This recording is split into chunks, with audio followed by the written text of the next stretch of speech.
भारत की शान।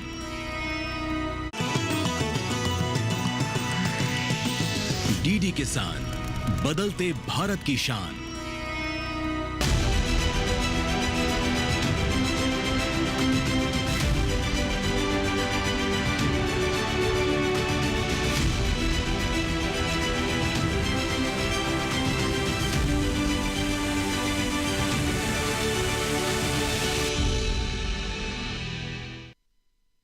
जब इंसान ने खेती शुरू की तब उसने केवल अन्न नहीं उगाया, उसने सभ्यता उगाई।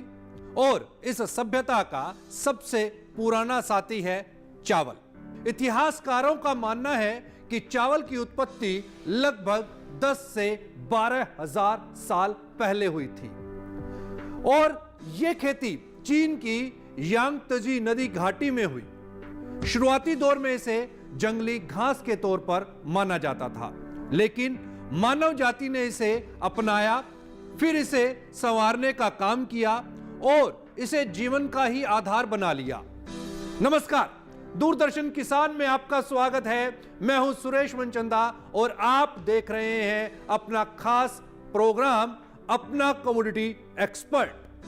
आज इसी एपिसोड के अंदर में हम यह जानने की कोशिश करेंगे कि चावल आखिर क्या कहता है, भारत में चावल का कारोबार क्या लगता है, कितनी तेजी यहां पर आपको दिखाई देती है, क्या यहां से चावल का कारोबार नए रिकॉर्ड बनाने वाला है। 1500 लाख मीट्रिक टन के आसपास का इस साल होने वाला उत्पादन, क्या मायने हैं उसके, और निर्यात खुलने के बाद बाजार किन देशों की तरफ देख रहा है, कितना अभी तक एक्सपोर्ट हो चुका है, कितना एक्सपोर्ट की डिमांड निकल करके आ रही है। यूं तो करीब करीब 200 से लेकर के 250 लाख मीट्रिक टन के आसपास चावल का निर्यात होता है और इस एग्रीकल्चर के अंदर में सबसे बड़ी जो हिस्सेदारी है एक्सपोर्ट के अंदर में, वो चावल की है। तो चावल इस समय पर भारत दुनिया के हर कोने में अपने चावल को पहुंचा रहा है, लेकिन उसको भाव क्या मिल रहे हैं, क्या यहां से बाजारों के अंदर तेजी दिखाई देगी।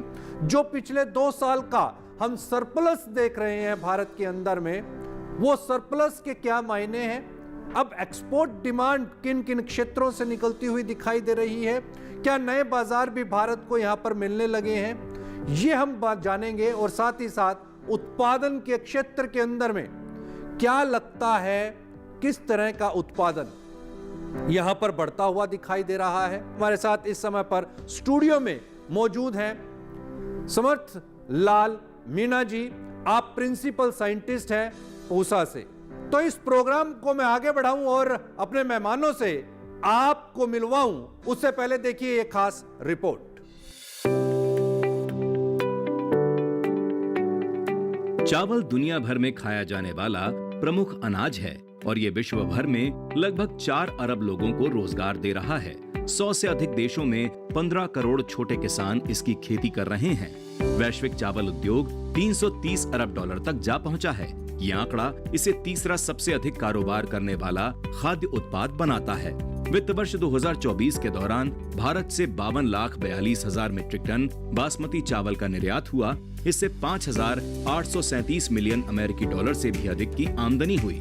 गैर बासमती चावल के मामले में भी भारत पीछे नहीं है। 2023-24 के दौरान यहां से 1 करोड़ 11 लाख मीट्रिक टन से अधिक गैर बासमती चावल निर्यात किया गया। कमाई हुई 4,570 मिलियन डॉलर। हमारा देश 172 से भी अधिक देशों को चावल की आपूर्ति करता है। चावल उत्पादन में भारत मजबूत स्थिति में है।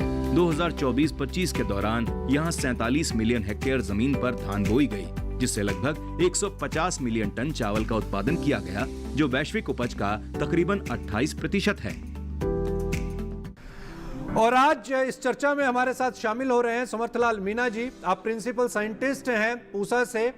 स्वागत है आपका मीणा जी। नमस्कार डॉक्टर साहब, चावल जी, जैसा मैंने अभी अपनी शुरुआती में बताया जी कि चावल तकरीबन 10-12 हजार साल से हम इसकी खेती करते चले आ रहे हैं और आज तकरीबन आधी दुनिया, यूं कहें कि आधी से ज्यादा 70-75% जो पॉपुलेशन है वो राइस कंज्यूम करती है। और चावल के अंदर में एक वैरायटी के बाद में पता नहीं कितनी हजारों वैरायटीज इसकी आ चुकी हैं। आज की तारीख की अगर हम बात करें तो सबसे बड़ा जो चावल की खेती के अंदर में इशू आता है वो है पानी का। ज्यादा वाटर कंज्यूम करता है जी। तकरीबन 1 केजी चावल के ऊपर पे 300 लीटर पानी जो है वो कंज्यूम होता है। 1 किलो चावल 300 लीटर पानी जी। क्या हम विदेशों को चावल एक्सपोर्ट कर रहे हैं या पानी? पानी। बिल्कुल, आपका बहुत ही अच्छा प्रश्न आपने पूछा है। तो इस तरह की जो क्वेश्चंस होते हैं वो बहुत ही टिपिकल होते हैं जी। और कमोडिटी के साथ साथ हम पानी भी एक्सपोर्ट कर रहे हैं। जैसा कि आपको पता है कि चावल एक बहुत ही महत्वपूर्ण फसल है और जैसा कि आपने बताया कि मोर देन 60% पॉपुलेशन है वर्ल्ड की, उनके लिए स्टेपल फूड का काम कर रही है। और भारत में राइस और व्हीट दोनों ही एक ऐसे सिस्टम में बोई जाती हैं, उसको हम बोलते हैं राइस व्हीट क्रॉपिंग सिस्टम। तो आपको पता है कि हमारे देश में बहुत ज़्यादा चावल पैदा होता है और हम विश्व में नंबर 2 पर प्रोडक्शन में आते हैं। ठीक है। नंबर 1 पे चाइना है, उसके बाद भारत का ही नंबर आता है। राइट। और हम लोग एक्सपोर्ट के मामले में भी सबसे आगे चल रहे हैं, even more than China. Okay. हम एक्सपोर्ट में सबसे ज़्यादा हम चावल निर्यात करते हैं पूरे विश्व में। ठीक है। और आपको पता हो कि इसमें बासमती और नॉन बासमती जो राइस है उसका हम एक्सपोर्ट करते हैं। ठीक है। तो तकरीबन 5 मिलियन टन जो हमारा जो बासमती है उसको एक्सपोर्ट करते हैं और करीब करीब 11 मिलियन टन जो हमारा चावल है वो है नॉन बासमती। ठीक है। और इनके लिए जो कंट्रीज़ हैं वो मिडिल ईस्ट है, अफ्रीकन कंट्रीज़ हैं और ये कुछ कंट्रीज एशिया में भी हैं, कुछ यूरोपियन कंट्रीज़ भी हैं जहाँ की हमारा जो राइस है उसको हम एक्सपोर्ट करते हैं। ठीक है। और काफ़ी मात्रा में करते हैं। मैंने आपको बताया करीब करीब 15 से 20 मिलियन टन जो हमारा चावल है वो पूरा विदेश में जा रहा है। राइट। और उसके साथ साथ हमारा पानी भी जा रहा है क्योंकि बिना पानी के तो पैदा होगा नहीं राइस। बिल्कुल। एक राइस ऐसी क्रॉप है जिसको सबसे ज़्यादा पानी की आवश्यकता पड़ती है और हमारे देश में पानी की समस्या कई जगह है, कई जगह नहीं है।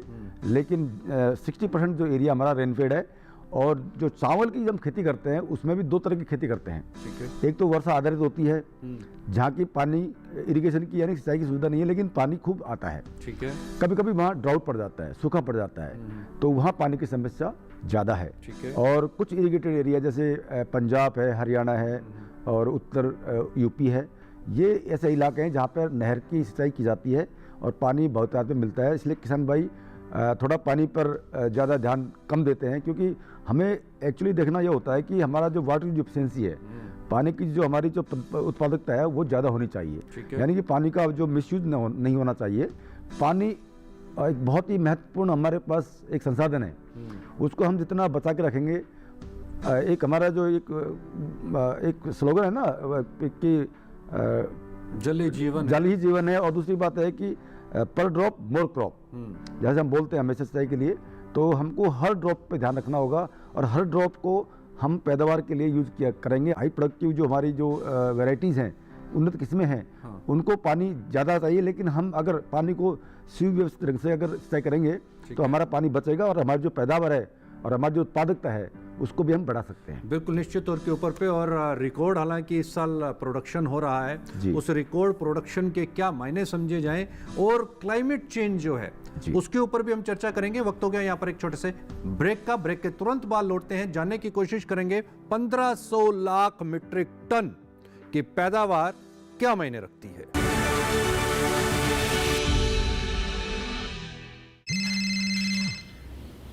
पुलिस? मिस सीमा जी? अभी पुलिस स्टेशन आई है।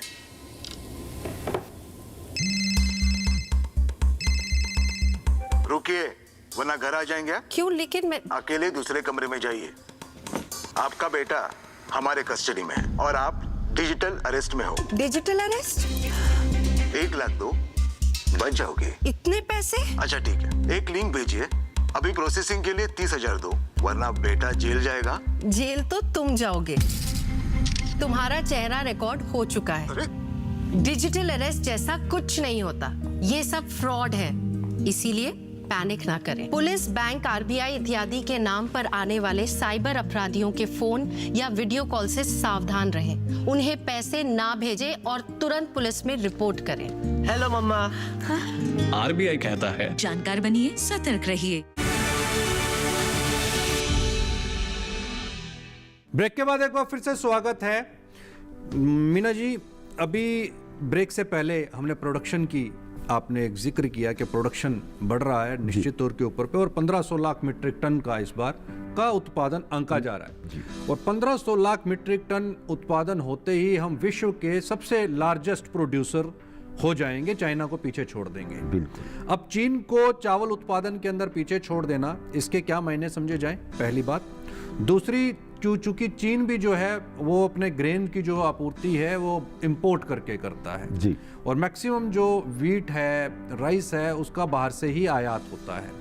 और इसके क्या मायने समझे जाएं अगर हमारे पास में 1500 लाख मीट्रिक टन इस साल चावल का उत्पादन है, निश्चित तौर के ऊपर पे अगले साल और इसके अंदर में एफिशिएंसी लेकर के आने की बात होगी, इसको और बढ़ाने की बात होगी, नई टेक्नोलॉजीज को ऐड करने की बात होगी। इसको किस नज़र से देखा जाए? क्या लगता है आपको अब चावल का उत्पादन बहुत अच्छा हो चुका है, अब थोड़ा सा डाइवर्सिफाई करने की ज़रूरत है? बिल्कुल। अब डाइवर्सिफाई करता है अगर किसान तो वहां पर भी उसको नुकसान होता है। इसको किस नज़र से आप देखते हैं कि चावल के प्राइजेस चूंकि इंटरनेशनल मार्केट के अंदर में आज भारत के सबसे लोएस्ट हैं जी, क्योंकि सरप्लस 2 साल का सरकार यहाँ पे भारत के अंदर में है क्योंकि बैन था चावल का एक्सपोर्ट, उसकी वजह से देश में सरप्लस हुआ और इस बार प्रोडक्शन भी ईश्वर की कृपा से बहुत जबरदस्त हो गया, 1500 लाख मीट्रिक टन। तो प्राइसेस जो अवेलेबिलिटी है ग्रेन्स की वो वर्ल्ड मार्केट के अंदर में ज्यादा हो गई, जिसकी वजह से प्राइसेस इंटरनेशनल मार्केट के अंदर में सबसे लोएस्ट भारत के ही हैं। इसको किस नज़र से देखा जाए? बिल्कुल। देखिए, आपने इसी वार्तालाप में बहुत सारे प्रश्न किए हैं जी। और काफ़ी कॉम्प्लिकेटेड क्वेश्चन आपने किए हैं। पहली बात तो ये देखो, आपने पहली बात की ग्लोबल क्लाइमेट चेंज, जी, जलवायु परिवर्तन हो रहा है तो प्रोडक्शन का क्या हाल रहेगा। राइट, बिल्कुल सही बात है कि हमको प्रोडक्शन बढ़ाना है और जो ग्लोबल क्लाइमेट चेंज है उसको भी हमको देख कर चलना है कि हम किस तरह से ऐसे जलवायु में हम ज़्यादा पैदावार कैसे करें। ठीक है। और बात रही डाइवर्सिफिकेशन की, डाइवर्सिफिकेशन बिल्कुल करना चाहिए लेकिन उसको एकदम नहीं करना चाहिए। स्लोली करेंगे आप, कुछ एरिया है राइस का उसको आप किसी और क्रॉप में दे देंगे और अगली बार फिर और क्रॉप में दे देंगे, लेकिन एकदम से आपको राइस को बंद नहीं करना है क्योंकि राइस और जो गेहूं है ये हमारी स्टेपल फूड है और इनके बगैर हमें पूर्ति हो नहीं पाती खाने की। एस्टिमेट लगा जा रहा है कि 150 मिलियन टन के आसपास ये पहुंच जाएगा और हमारे पास जो एरिया है वो करीब करीब 48 मिलियन हेक्टेयर है। तो उस 48 मिलियन हेक्टेयर एरिया में हम लोग 150 का हमारा जो एस्टिमेशन है वो होगा। मैं बताऊँ एक एस्टिमेशन के हिसाब से कि 2050 में हमको 400 मिलियन टन फूड ग्रेन की आवश्यकता पड़ेगी। ठीक ये तो भारत देश की है। हाँ। बाकी विश्व में और भी डिमांड है, तो हर साल हमको करीब करीब 15 से 20% का जो राइस प्रोडक्शन है उसको बढ़ाना पड़ेगा।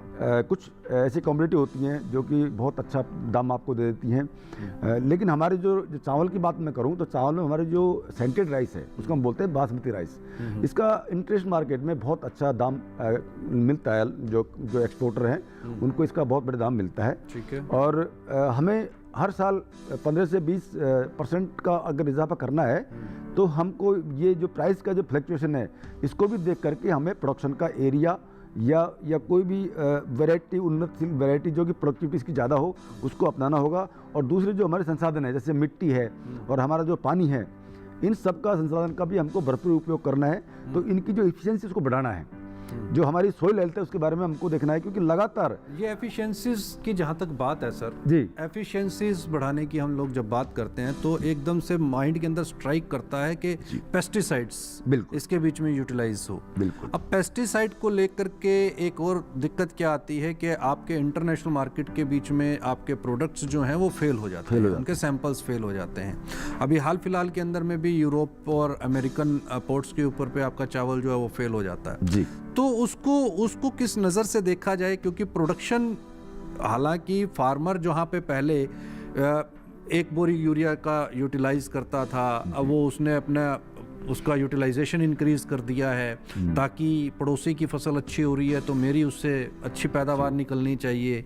तो ये जो रेस है, इस रेस को किस तरीके से देखा जाए और चावल की खेती के अंदर में कम से कम पेस्टिसाइड्स का प्रयोग हो ताकि इंटरनेशनल स्टैंडर्ड्स को हम मीट कर पाएं, उसके लिए क्या किया जाए? बिल्कुल, आपका ये बहुत अच्छा प्रश्न है क्योंकि ये जो पेस्टिसाइड का जो इस्तेमाल करते हैं किसान भाई, इसका असर बिल्कुल पड़ता है हमारी कम्युनिटी के ऊपर क्योंकि बहुत लेयर्स में वो जाता है चेक होने के लिए, तो उसमें कहीं ना कहीं कोई न कोई केमिकल कंपाउंड मिलता है, तो वो ज़्यादा आपको भाव अच्छा नहीं देता है जी। तो देखिए हम लोग करते क्या है कि हमें जब प्रोडक्शन करना होता है, राइस हो चाहे कोई दूसरी क्रॉप हो, तो हमें उसमें देखना होता है कि इसमें कोई रोग क्या लगते हैं, कौन से हानिकारक कीट का प्रभाव ज़्यादा रहता है। तो उसकी रोकथाम के लिए हम लास्ट में इसका जो केमिकल वाला जो एप्लीकेशन है उसको हम अडॉप्ट करते हैं। लेकिन हम किसान भाइयों को बोलते हैं कि देखिए अगर आपको अच्छी प्राइस लेनी है और बढ़िया प्रोडक्शन देना है तो हम आजकल बात करते हैं ऑर्गेनिक फार्मिंग की बात करते हैं, नेचुरल फार्मिंग की बात करते हैं।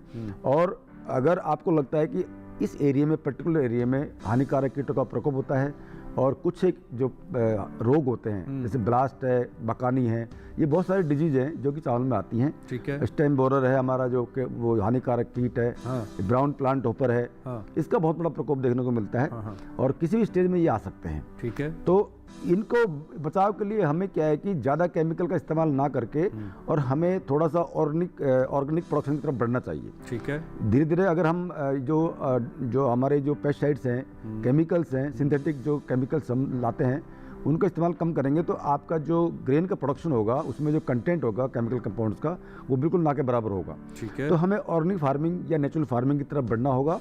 और रही बात आप बता रहे कि यूरिया जो है किसान भाई यूज करते हैं, नो डाउट यूरिया एक बहुत ही बड़ा खाद है, फर्टिलाइजर है, जिससे क्या है कि हम प्रोडक्शन बढ़ा सकते हैं। हालांकि ऐसे फर्टिलाइजर ज़्यादा प्रॉब्लम नहीं करते हैं, लेकिन हमारे जो पेस्टिसाइड्स हैं ये ज़्यादा दिक्कत करती हैं। तो जैसे अब मैं चाइना की बात करूं, चाइना में जो प्रति हेक्टर जो नाइट्रोजन की एप्लीकेशन है वो करीब 500 kg है पर हेक्टेयर। अच्छा। जबकि इंडिया में तो हम लोग 200 तक ही जाते हैं। आपने नाइट्रोजन की बात की, अभी मैं ये देख रहा था कि कुछ एक एग्रीकल्चर प्रोडक्ट्स ही ऐसे हैं जिनका नाइट्रोजन कंटेंट बहुत ज़बरदस्त है, उसको एज फर्टिलाइज़र जो है वो यूज़ किया जाने लगा है। जैसे मैं ढेंचा की अगर मैं बात करूं जी, तो ढेंचा इस समय पर फुल डिमांड के अंदर में है। बिल्कुल। मैंने इसका जो प्राइस था और इसको मैं बहुत पहले से ही कवर कर रहा हूँ, तकरीबन 2002-03 से मैं इस क्रॉप को देख रहा हूँ जी। उस समय पर तो ये 300-400 रुपये पर किलो बिका करती थी। बिल्कुल। और उसके बाद जब ग्वार लाइमलाइट के अंदर में आया और 10,000 रुपये और 33,000 रुपये पर जब ग्वार बिका तो 33,000 रुपये प्रति क्विंटल पर ग्वार 2011-12 में बिका था।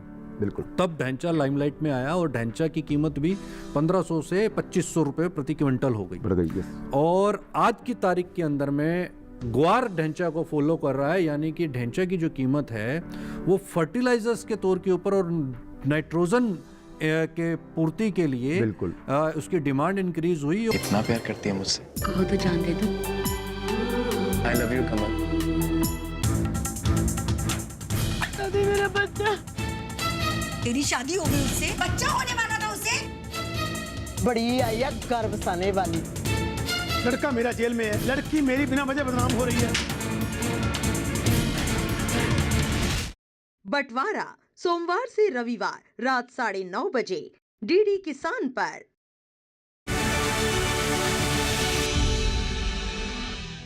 ब्रेक के बाद एक बार फिर से स्वागत है। चर्चा जारी है, हमारी जानने की ये कोशिश जारी है कि चावल की खेती के अंदर में पेस्टिसाइड रेजिड्यूज का आप किस तरीके से पालन कर सकते हैं, इंटरनेशनल क्वालिटी आप कैसे दे सकते हैं, क्या उस जमीन के अंदर में ढेंचा से आप नाइट्रोजन इंक्रीज करके, क्योंकि जमीन को नाइट्रोजन चाहिए और उसकी जो पूर्ति है, क्या ढेंचा जैसी क्रॉप से आप उसकी पूर्ति कर सकते हैं। डॉक्टर साहब 85% के आसपास मुझे लगता है ढेंचा के अंदर में नाइट्रोजन है और फुल इस समय पर स्विंग, मैं कहूँगा स्विंग डिमांड के अंदर में ढेंचा है, तो क्या उसको चावल की खेती के अंदर कोई कॉम्बो बनाया जा सकता है क्या? बिल्कुल बिल्कुल बनाया जा सकता है।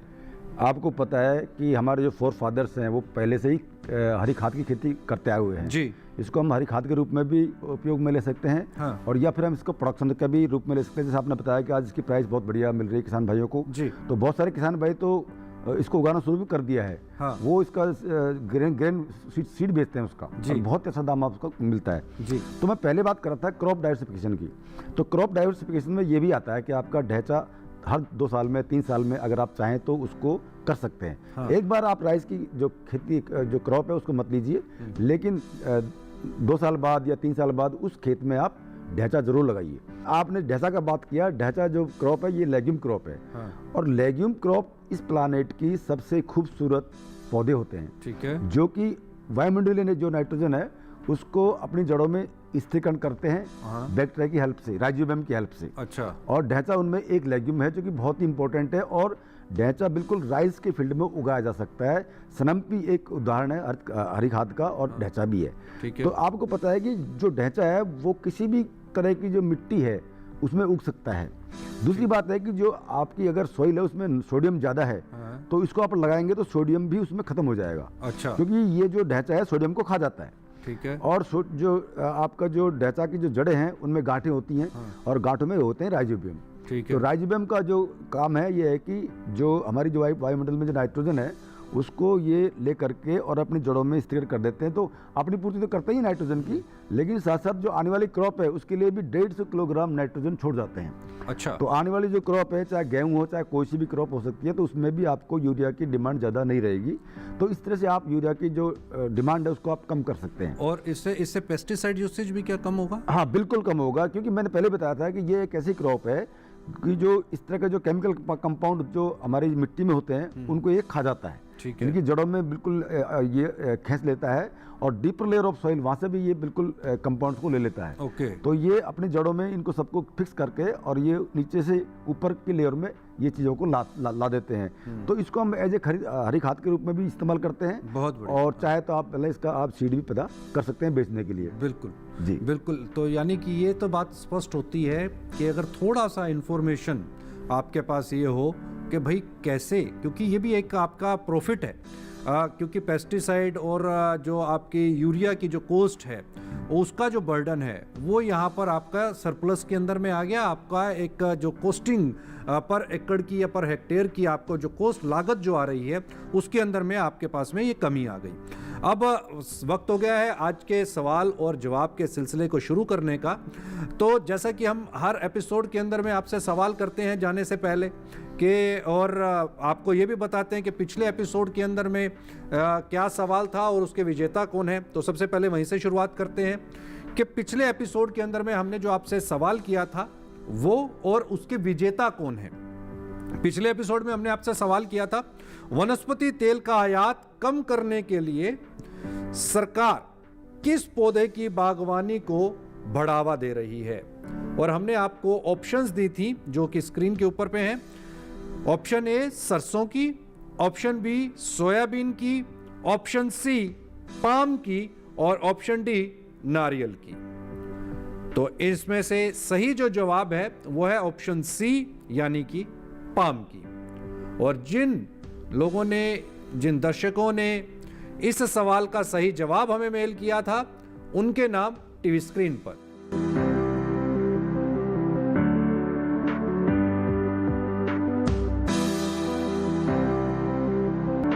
और अब वक्त हो गया है आज के सवाल का। तो जो आज का सवाल है वो है वैश्विक चावल उत्पादन में भारत की हिस्सेदारी कितनी है। ऑप्शन ए 18% की, ऑप्शन बी 28% की, ऑप्शन सी 38% और ऑप्शन डी 48% की। इस सवाल का आपको सही जवाब हमें मेल करना है अपना commodityexpert@gmail.com पर।